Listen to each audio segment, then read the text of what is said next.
Gates Coimbatore. This is Sandhya and she's Ramya. இன்னைக்கு என்ன பார்க்க போறோம்னா இண்டஸ்ட்ரியல் இன்ஜினியரிங்ல ஒரு சேலஞ்ச் பேட் கேம் விளையாட போறோம். குவாலிட்டி கண்ட்ரோல் ரிகார்டிங் என்னென்ன அப்படிங்கிறது பார்ப்போம். குவாலிட்டி கண்ட்ரோல்னா என்ன? ஃபர்ஸ்ட் வந்து குவாலிட்டி அப்படின்னு நம்ம பார்க்குறோம். ஸோ குவாலிட்டி அப்படிங்கிறது என்னன்னா எபிலிட்டி ஆஃப் அ ப்ராடக்ட் அப்படின்னு சொல்றாங்க. ஒரு ப்ராடக்டோட ability. So ability of a product that satisfies the customers requirement அப்படின்னு சொல்றாங்க. ஒரு கஸ்டமரோட ரெக்குவயர்மெண்ட்டை மீட் பண்ற அந்த எபிலிட்டி தான் வந்துட்டு குவாலிட்டி அப்படின்னு சொல்றாங்க. ஸோ குவாலிட்டியில வந்துட்டு டைப்ஸ் வந்து எப்படி இருக்கு அப்படின்னா ஃபர்ஸ்ட் வந்து அப்ரைசல் இருக்கு. ஸோ காஸ்ட் ஆஃப் குவாலிட்டி அப்படின்னு சொல்றாங்க. ஸோ அதில் வந்துட்டு அப்ரைசல் காஸ்ட், அதுக்கப்புறம் ப்ரிவென்ஷன் காஸ்ட், அதுக்கப்புறம் இன்டர்னல் ஃபெயிலியர் காஸ்ட் அப்படின்னு சொல்றாங்க. அதுக்கப்புறம் external failure cost. So first வந்து அப்ரைசல் காஸ்ட் அப்படின்னா இப்போ ப்ரொடக்ஷன் சிஸ்டம்ல வந்துட்டு டிஃபெக்டிவ்ஸ் வரும்போதே வந்துட்டு என்னென்ன டிஃபெக்டிவ்ஸ் வருது அப்படிங்கிறத ஃபைன் பண்ணி பண்ணுறது தான் வந்துட்டு அப்ரைசல் காஸ்ட். ஸோ அந்த டிஃபெக்டிவ்ஸ்னால நமக்கு எந்த காஸ்ட் வந்து இதாகுது அசோசியேட் ஆகுதோ அதுதான் வந்துட்டு அப்ரைசல் காஸ்ட் அப்படின்னு சொல்லுவாங்க. So within the production system அப்படிங்கிற அந்த வேர்ட் வந்துட்டு அப்ரைசல் காஸ்ட் வரும். அதே ப்ரிவென்ஷன் காஸ்ட் அப்படின்னா ப்ரொடக்ஷன் சிஸ்டம்ல வந்துட்டு இனிமே வரக்கூடிய அந்த ஃபெயிலியர்ஸை வந்துட்டு அந்த ஃபெயிலியர்ஸ்னால வர காஸ்ட் ஃபெயிலியர் தான் வந்து என்ன சொல்லுவாங்க அப்படின்னா ப்ரிவென்ஷன் காஸ்ட். அதே இன்டர்னல் ஃபெயிலியர் காஸ்ட் அப்படின்னா டெலிவரி ஆகிறதுக்கு முன்னாடியே நம்ம பார்க்குற அந்த காஸ்ட் ஃபெயிலியர் தான் வந்து இன்டர்னல் ஃபெயிலியர் காஸ்ட். அதாவது டெலிவரி ஆகல, ப்ராடக்ட் வந்து எங்கேயும் டெலிவரி ஆகல, பட் அதனால நமக்கு வந்து காஸ்ட் ஃபெயிலியர் ஆயிடுச்சு. ஸோ அதுதான் வந்து இன்டர்னல் ஃபெயிலியர் காஸ்ட் அப்படின்னு சொல்லுவாங்க. எக்ஸ்டர்னல் ஃபெயிலியர் காஸ்ட்னா after the delivery of product அதை பற்றி சொல்லிச்சுன்னா அது வந்து எக்ஸ்டர்னல் ஃபெயிலியர் காஸ்ட் அப்படின்னு சொல்றாங்க. ஸோ இப்போ வந்து அடுத்து என்ன சொல்லியிருக்காங்கன்னா காஸ்ட் ஆஃப் குவாலிட்டியோட டைப்ஸ் எல்லாம் சொல்லியிருக்காங்க. Appraisal cost, prevention cost, internal failure and external ஃபெயிலியர்னு சொல்லியிருக்காங்க. ஸோ இன்டர்னல் ஃபெயிலியர்னா வித்தின் த ப்ரொடக்ஷன் சிஸ்டமே நம்ம ஃபெயிலியர் நோட்டீஸ் பண்ணோம்னா அது வந்து இன்டர்னல் ஃபெயிலியர் காஸ்ட் அப்படின்னு சொல்லியிருக்காங்க. எக்ஸ்டர்னல் ஃபெயிலியர்னா ஆஃப்டர் டெலிவரி கஸ்டமர் கிட்ட ரீச் ஆனதுக்கப்புறம் நோட் பண்ணுற ஃபெயிலியர், அதனால நம்ம காஸ்ட் அசோசியேட் ஆன காஸ்ட் வந்து எக்ஸ்டர்னல் ஃபெயிலியர் காஸ்ட் அப்படின்னு சொல்லியிருக்காங்க. ப்ரிவென்ஷன் காஸ்ட் அப்படிங்கும்போது என்ன சொல்லியிருக்காங்கன்னா டிஃபெக்ட் அக்கர் ஆகிறதுக்கு முன்னாடியே டிஃபெக்ட் வரக்கூடாது அப்படின்னு நம்ம ப்ரிவென்ட் பண்ணுறதுக்கான காஸ்ட் வந்து ப்ரிவென்ஷன் காஸ்ட் அப்படின்னு சொல்லியிருக்காங்க. அப்ரைசல் காஸ்ட் என்ன சொல்லியிருக்காங்கன்னா ப்ரொடக்ஷன் நடக்கும் போதே ஏதாச்சும் டிஃபெக்ட் இருந்துச்சுன்னா அது உடனே மாற்றுறது வந்து அப்ரைசல் காஸ்ட் அப்படின்னு சொல்லியிருக்காங்க. நெக்ஸ்ட் வந்து குவாலிட்டி கண்ட்ரோல் அது வந்துட்டு எப்படி பிரிக்கிறாங்க அப்படின்னா அப்ரைசல் அப்படின்னு அண்ட் ப்ரிவென்ஷன் அப்படின்னு பிரிக்கிறாங்க. ப்ரிவென்ஷன் கடியில வந்து control chart and run chart அப்படின்னு சொல்லுவாங்க. கண்ட்ரோல் கடியில நமக்கு variable chart and attribute chart அப்படின்னு கிடைக்கும். வேரியபிள் சார்ட் வரும்போது வேரியபிள் அப்படிங்கிறது என்ன சொல்றாங்கன்னா மெஷர்ட் அப்படிங்கிறது சொல்றாங்க. attribute அப்படிங்கிறது வந்துட்டு கவுண்டட் அப்படின்னு சொல்றாங்க. வேரியபிள் அப்படின்னா மெஷர்ட், attributeனா கவுண்டட் சார்ட் அப்படின்னு சொல்றாங்க. வேரியபிள்ல வந்து என்னென்ன சார்ட்லாம் வரும் அப்படின்னா எக்ஸ் சார்ட் வரும், ஆர் சார்ட் வரும். X chart and R chart வந்துட்டு it comes under variable. in case of attributeல வந்து என்னென்ன சார்ட் வரும் அப்படின்னா C chart, அதுக்கப்புறம் P chart, இதெல்லாம் வந்து இந்த கேஸ் ஆஃப் attribute chart, அதுக்கப்புறம் NP chart கூட வரும்.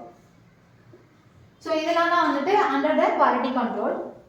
ஓகே, குவாலிட்டி கண்ட்ரோலோட கிளாசிஃபிகேஷன் சொல்லிருக்காங்க. Based on appraisal and prevention சொல்லிருக்காங்க. ப்ரிவென்ஷன்ல வந்து கண்ட்ரோல் சார்ட் அண்ட் ரன் சார்ட்னு சொல்லிருக்காங்க. அண்டர் த கண்ட்ரோல் சார்ட் வந்து ரெண்டு டைப்பா செக்ரிகேட் பண்ணிருக்காங்க. வந்து வேரியபிள் அண்ட் அட்ரிபியூட். வேரியபிள் எதெல்லாம் மெஷரபிளோ அதெல்லாம் வந்து வேரியபிள் சார்ட் அப்படின்னு சொல்லிருக்காங்க.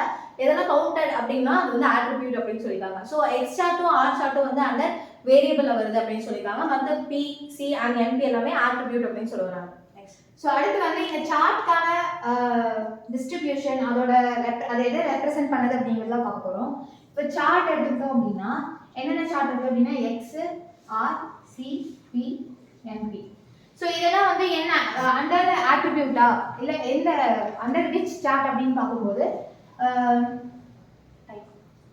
டைப் பார்க்கும்போது நமக்கு எக்ஸ் சார்ட் வந்து வேரியபிள், அதே ஆர் சார்ட் வந்துட்டு நமக்கு வேரியபிள் தான்.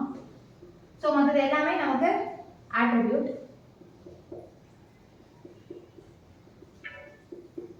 ஸோ இது எக்ஸ் அண்ட் ஆர் வந்து வேரியபிளில் வருது, சிஎன்பி என்பி இதெல்லாம் வந்து ஆட்ரிபியூட்டில் வருது. நெக்ஸ்ட் என்ன பார்க்க போகிறோம் அப்படின்னா அதோட டிஸ்ட்ரிபியூஷன். ஸோ எக்ஸ் ஆர் இது ரெண்டுமே வேரியபிள் மெஷர் அப்படிங்கிறதுனால இது வந்து நார்மல் டிஸ்ட்ரிபியூஷன் வழியில் வரும். அதே வந்து சி அப்படின்னு வரும்போது சி வந்து எதில் வருது அப்படின்னா பைனாமியல் டிஸ்ட்ரிபியூஷன், பாய்சான். சி வந்துட்டு பாய்சான். நெக்ஸ்ட் பி வந்து பைனாமியல். அடுத்து என்பி வந்துட்டு பைனாமியல் அப்படின்னு சொல்லுவாங்க. ஸோ சி மட்டும் தான் வந்து பாய்சான், பி என்பி ரெண்டுமே வந்து பைனாமியல் வழியில் வரும். ஸோ இது எதை ரெப்ரசென்ட் பண்ணுது அப்படின்னு பார்த்தா,